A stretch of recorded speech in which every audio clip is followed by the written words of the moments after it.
What's up, guys? Welcome back to another episode of 2FitBLKGuys, the podcast all about everyday health and fitness. I am TJ from Addictive Fit. And I am Jay Murph from OFBG Fitness. And today we're going to be discussing why you should hire a trainer. What's going on, my brother? Man, I'm doing good, man. I am doing good. I am happy that it's getting closer to spring. Yes, sir. We had during the week, the weather a couple of days got to the 70s. Mm-hmm. I was in my car and I was like, I had my hoodie on. I was like, man, why am I so hot? Hot. Yep. Why am I so hot? So I got out of the car and I said, oh, why. now we getting somewhere. Right. So this is probably my favorite time of year, to be honest. Spring, really? Right when we start coming out of winter, the weather gets warmer. Mm-hmm. Typically, you're getting into closer to like the vacation time, what I mean, for like summer stuff. Yep. So this is, for me, is the only thing that is kind of a drawback is some of the pollen and all that. Yes, the sinus. Oh. It's you can't win it all, baby. Can't win it all, man. You're right. I like the in between of when the weather's starting to change, because my favorite is fall, but when you start getting into the it's good enough to be outside with no jacket, or you can be outside with shorts and stuff. The weather is just comfortable. So I like the in betweens. I like that shift or whatnot. So spring is not really my favorite. But I do like, the transition between winter to spring, especially like, I when it comes to my lawn and stuff like that. I like getting back into seeing it green and getting out there in the yard and let the kids get outside and play. So yeah, I'm with it. I can see that. Yeah. And I'm a fan of fall as well. Mm-hmm. I tend to like at least in Atlanta now, as opposed to when I was growing up in Jacksonville, you can see like the colors change. You see leaves and everything like that. There's a distinct difference with Florida. There's like winter for a few weeks, and then it's hot again. It's pretty much hot. Leaves don't change, no colors. It don't do nothing. It just be. You look up one day and all of a sudden, you had them boys when you see them boys be wearing them. The white boys be wearing them hoodies with the shorts. Yep. See that they trying to prepare, because that's what Florida do, man. It be at lows in the 20s, highs in the 70s. Yep. That's crazy. Yeah, man. So you want to go ahead and get into this thing, man? Yeah. So again, we're discussing why you should hire a trainer. And the first part of that is, what are the qualities of a good trainer? So I'll give you my two. Okay. I think these are just we want to look at the physical appearance. That's going to be a good one, first of all. Gotta walk the walk. Yeah, more times than not, you're not going to hire anyone that is, that looks like they're out of shape or doesn't look like they're a physical trainer. So the first thing I want to look at is, that physical appearance. Mm-hmm. And then the second one I feel like is a great quality of a good trainer is their experience. Okay. How long have you been doing it? How many clients have you trained over the past? What were the results? What were some of the feedback that you received in some of the programs that and from some of the clients that you've taken on? What were their results? So those are two qualities that I would look at. I'm right with you. Pick a good trainer. Yeah, I'm right with you. So to kind of piggyback off of the experience, I would also tie in credentials. I think that's, especially if you have certain issues that you may need a specific type of trainer to deal with. Let's say you come out, you've had a car accident, or you have a certain type of health condition, and you may need a trainer who specializes in that particular area. Mm-hmm. So it's always good to see the credentials of the individual you'll be looking to hire. Also, this is kind of you may not really know until you actually interact with the person, but how they communicate. So when the trainer, when you're looking to converse with the trainer on the front end, like before you guys start working, just kind of get a feel for are they listening to what you're telling them? Are they listening? Or do they already have something in their mind of saying, I know what you want, you don't know what you want, and I'm just going to do what I'm going to do because, I know what I'm doing. You're the client, I'm the trainer, so you have to make sure that you're actually dealing with someone who, yes, they have expertise, but they are listening to what it is that you're wanting and some of the goals that you have and some of the existing conditions that you may have, and that they're able to respond based off of what you're actually asking instead of already having it predetermined in their mind what they're going to be doing. Another one I would just say, just for, as I speak from my own personal experience, just professionalism. Professional, anybody can put on a tank top and shout some stuff at you, but how does the person, if they are a trainer, how are they presenting themselves? Are they presenting themselves as a professional? Are they, not to say they can't have a specific style of training, because you have a style of trainer that may be a little bit more vocal and a little bit more aggressive, i.e.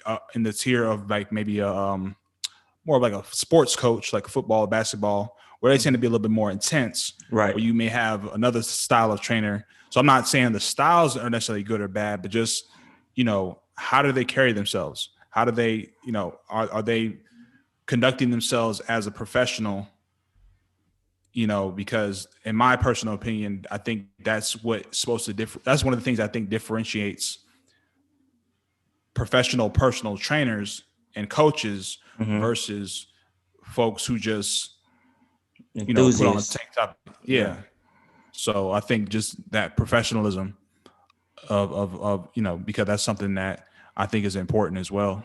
And I think that ties into their credibility as well, because if you are professional, or if you even have a tendency to be unprofessional, that's all going to tie in together with whether or not if you possess those good qualities of being a personal trainer. Again, personal training is a profession, and just like any other job in it or any other profession or career, that is an attribute that most people are going to be looking for. They're going to be looking for someone that's going to be understanding, listening, knows how to communicate.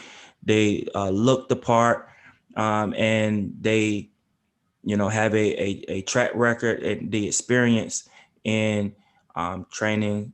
Those clients are pretty much the ones I have as far as like what I would describe as some of the attributes of a good trainer. Now, a few of your attributes and stuff, like the certification, the qualifications, experience. When we get into the next area of, the questions and expectations that you should have of a personal trainer, or when you go to hire a personal trainer, those was actually at the top of my list. What they expect. You should expect them to be professional. You should expect them to be great listeners and great communicators. You should expect that the personal trainer is going to hold you accountable. They're going to track your progress. I had all of those at the top of my list. Okay, sweet. So what I think, and we're getting into like the once you have kind of identified what you would consider a good trainer, what type of questions, let's just say John, you meet John. He's, you go to his profile on, let's say Thumbtack or something, or his website. You find his website. John is 12 years of experience.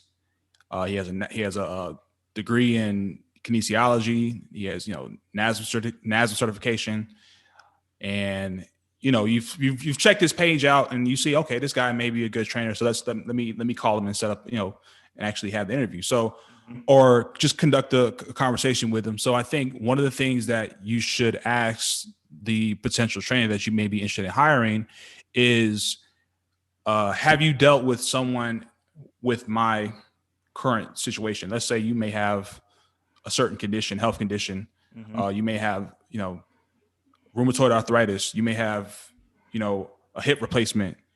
You may have, whatever specific condition you may have outside of just the general, I need to lose weight, need to eat better.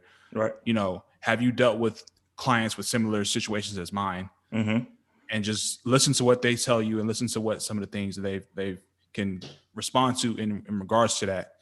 Because now you do want to try to get personal with the trainer because you want something that's tailored to what you need to have done. Mm-hmm. So I think one of the things you should ask is, what type of experience does the trainer have working with your specific condition? You could be a mother who just gave birth. She's coming, have you worked with new what is it, post pregnancy clients and just things like that? I think one of the questions that I would ask, or I think is appropriate to ask, is about their specialty or their training regimen, because there are different styles of workouts, exercise programs out there. Where is their specialty? Are they a HIIT coach, group training? Are they strength coaches? Are they into strength training? Do they, what do they, what are their focus areas? Along with that, what are the expectations for when you're in their program? What are their expectations of you? What are their expectations in terms of commitment to their program? How long is it going to take? When can I expect to see results from your program? I think all that would tie in there. Those are some of the typical questions I would ask. Okay. Those are some good ones, I think, as well. A couple of those I did have to share as well. And I think the other thing just in conversation would just ask them, because you just said in the beginning, you want a person who looks the part, but not just on the outside. You want somebody who enjoys and loves the job of being a trainer. Hey, tell me a little bit about your story. How did you end up going on this path to becoming a trainer? What made you want to do this? And sometimes you may find that people, the stories that they have, sometimes you may have a person who used to be maybe a little bit overweight or obese. They ended up losing a bunch of weight. And that may be their journey into how they got started into it. You may have individuals who, I would say, like, for example, myself, I come from a family of people where that just, fitness wasn't really something we talked about like that. Right. It wasn't a conversation that we had a lot. And I think some of the consequences of that is, having grandparents who passed away very, very early, having other family members with health conditions and things of that nature, because there was just something like, prime example, go to Thanksgiving dinner, talking about you need to, I'm trying to watch my weight. Man, if you don't get up out of here with that. Yep. You know what I mean? Because that's just what it always was. And for me, I decided that I wanted to try to provide a beacon to my family and just taking care of myself, and hopefully that would penetrate and reach out to other family members. So that was what it was for me. But those are the things that you find out when you just kind of you learn, and then you have some sort of, okay, I see where this person's coming from, and you see what they value, you see what the person values with health and fitness, and I think sometimes people can gravitate towards that because I think that's what they want. They want to be able to be healthy for their family. Right. I like the relatability of that, because knowing someone's story and being able to like empathize and understand where they are, how they're feeling, where they are mentally, because that is part of the that takes a portion of how someone is able to attack their goals and able to progress, is that mental part. So I think, once the trainer has an understanding and the client has an understanding of, the trainer's story, I think that's a relationship that begins to gel, and that allows for each other to understand one, especially when the trainer is holding the client accountable and trying to find ways to keep the client motivated I think all that is definitely key and important to when you have hired your trainer. True that. True that. So, let's get into the actual why. So now we've established, hey, you looked online, you were looking for a trainer, you came across John. John seems like a very, very positive match for you. Now it's time to shit or get off the pot. So why does an individual need to hire a trainer? The first reason, in my estimation, would be for the fact that what you've been doing on your own ain't been getting it done. Yep. Unfortunately. And you've tried different things. You've tried YouTube videos, you've tried joining a gym, you've tried asking a friend, hey, does someone want to come walk with me in the park on Wednesdays and Fridays? And crickets. Mm-hmm. All right. And for whatever reason, if you could do it yourself, to be honest, you probably would have been doing it already. Yep. So you got to be honest with yourself.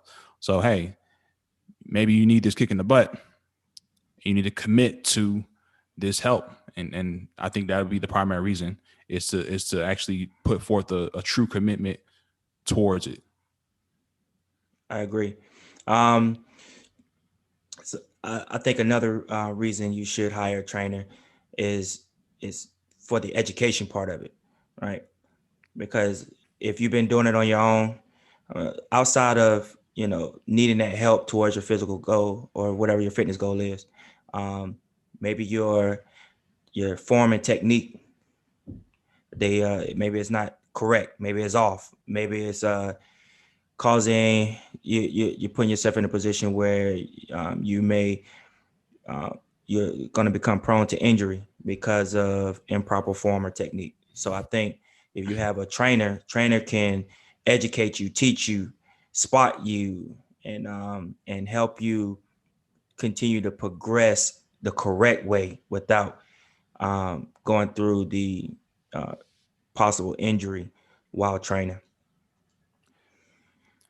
I agree.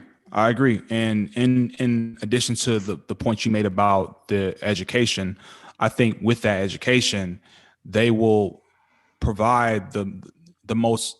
I would say, I'm not going to say the quickest because I don't want to use that word, but I would say the most optimal. Yep. The most optimal plan for you to get to your goals.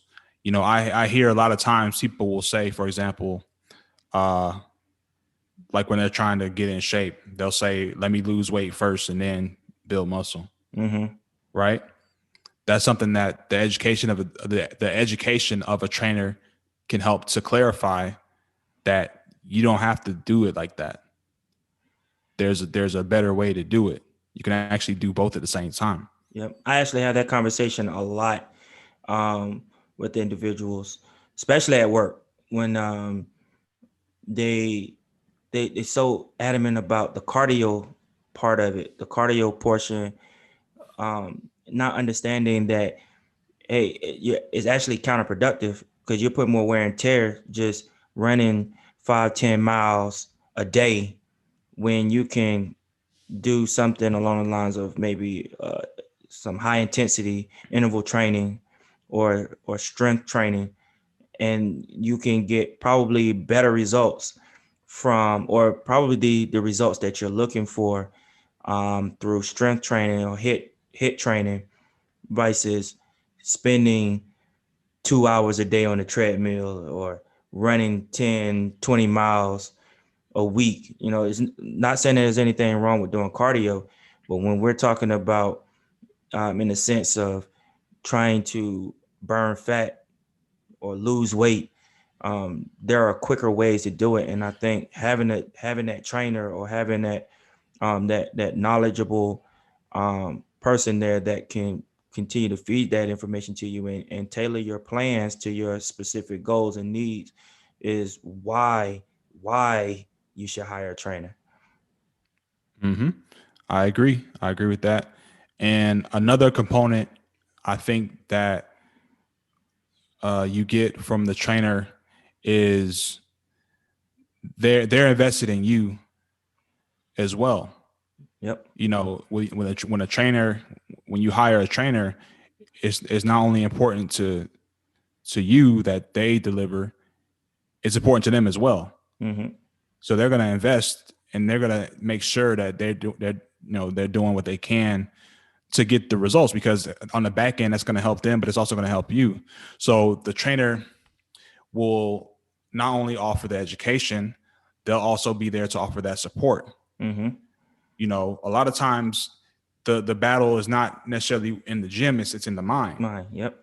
And there's a lot of conversations that you end up having with clients. Well, I'll speak from my situation. I have conversations with clients a lot that just deal with their state of mind.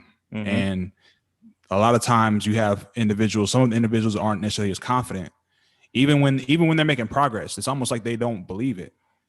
And you have to try to help them to keep them encouraged and keep them inspired, and let them know that, hey, don't minimize your accomplishments.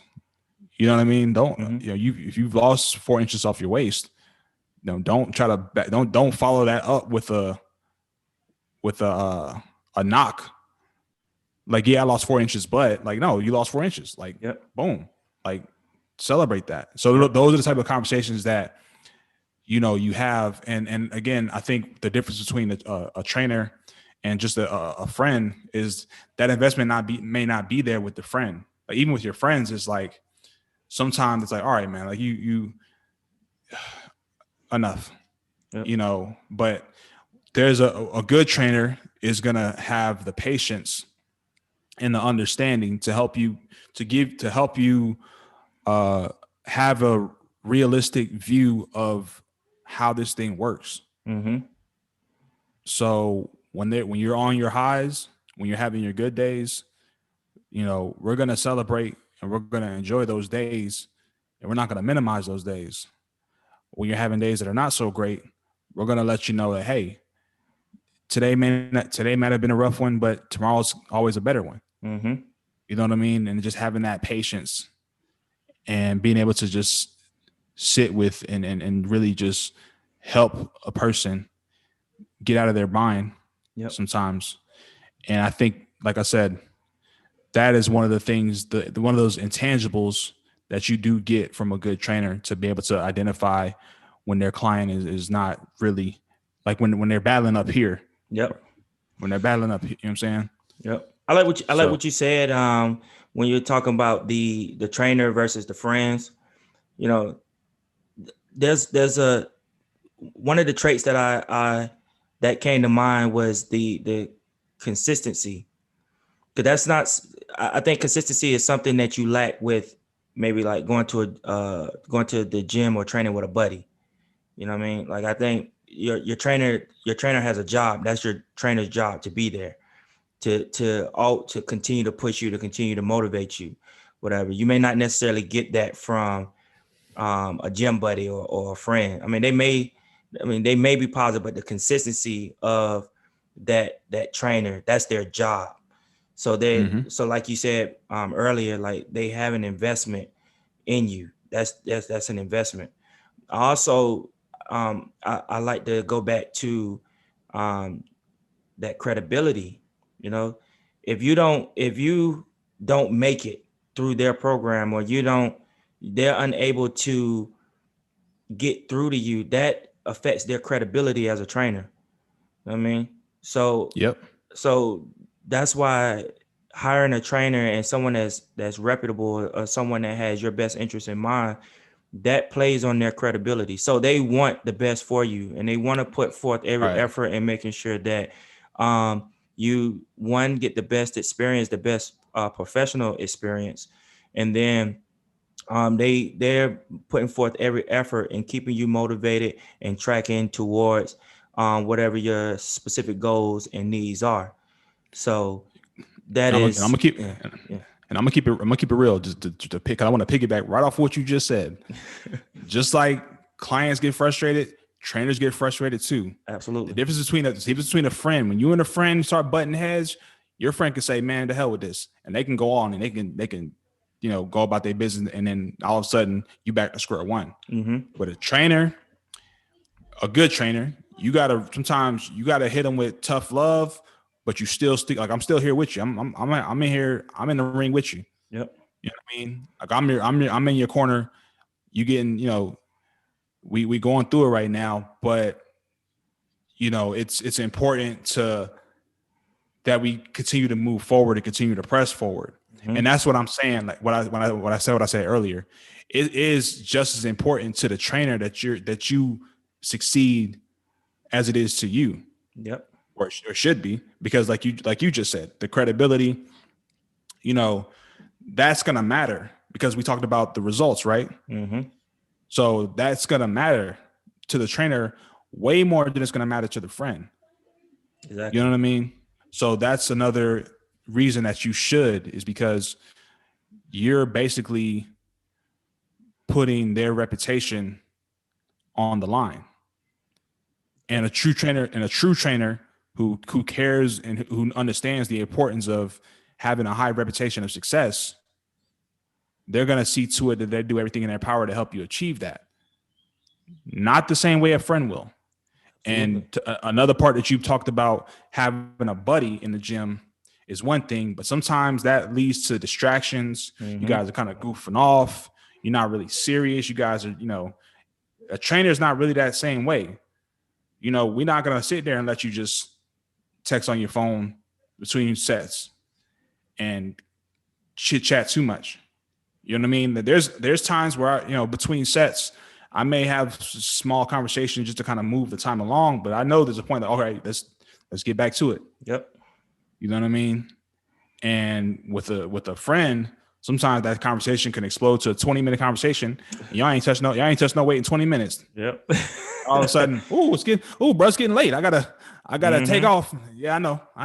And that's just something that can be a bad habit. And with your friend, you'll allow that, but with a trainer, you're not gonna allow a trainer just to run his mouth and yep. You know what I mean? So I think that's another thing as well that is important, is the level of the relationship endeavor, where it's more is business / personal. Like I care about you in the space of, I want you to succeed, but we're not here to just to chit chat and shoot the breeze. We're here to try to get a job done. Yep, absolutely. So that mentality is different with a professional, with a trainer. Yep, absolutely. So, I got one more for you. Okay. And it's probably kind of off the wall. It's not really off the wall. No, ain't nothing off the wall. You're right. It's not off the wall. So this one, I think another reason why you should hire a trainer, you're bored. You're bored. We talked about earlier about, kind of not knowing what you're doing, or whatever you've been doing hasn't been working for you. But sometimes we get stuck in a rut and we get bored with our current training regimen. Sometimes you need a little extra push or something different. That's good. So I wouldn't, like, you don't necessarily have to, be out of shape, or for anyone that is out there and they're, tired of doing the same old same, like you were saying earlier, you tried YouTube videos, you tried, going, a gym buddy or whatever, and it's just not working for you. This is the perfect opportunity for you to hire a fitness trainer, and maybe they can steer you in a direction that you may not have thought to go before. Maybe group training is a thing for you. Yep. And if nothing else, like I said, that is it's a financial commitment. It's a sign of a serious commitment. So that would be the last reason, I think, is just it's actually you making a decision, deciding, all right, I'm gonna do this thing. So great stuff, man. Well, great that stuff, wraps up this week's episode. Thank you for tuning in to 2FitBLKGuys. You can follow us on Instagram, Facebook, and YouTube at 2FitBLKGuys. You can follow me, TJ, at fitness_leader_TJ on Instagram. And I am on all social media at OFBG Fitness. All right. Enjoy your week. You too, bro.